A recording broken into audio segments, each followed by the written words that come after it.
Assalamualaikum warahmatullahi wabarakatuh. Tepangkeun Wasta Abdi Bella Oktaviani di kelas 10 WLP. Di dieu abdi bade ngalaksanakeun UTS Bahasa Sunda. Ilham Kamaludin Sumantri SS.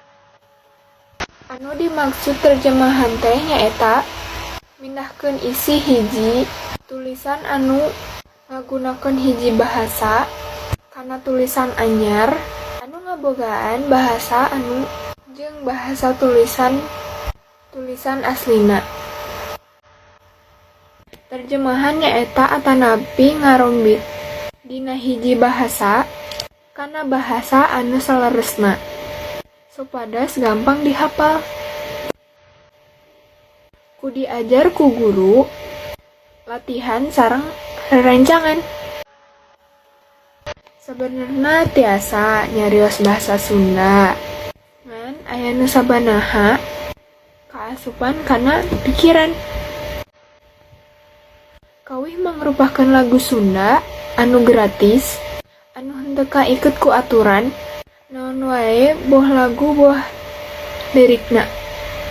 Contona manuk dadali manuk panggagahna berlambang sakti Indonesia Jaya, manuk dadali pangkengku carana resep ngahiji rukun sakabehna.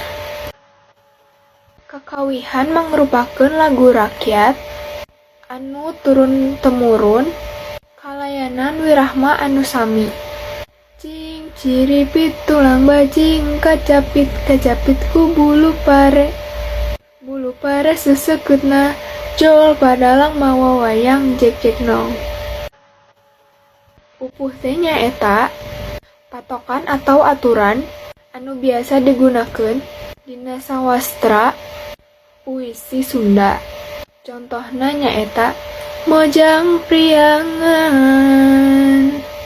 tira suka kabayan nambihan cahayana dangdesan sederhana mojang priangan. Sekian ti abdi.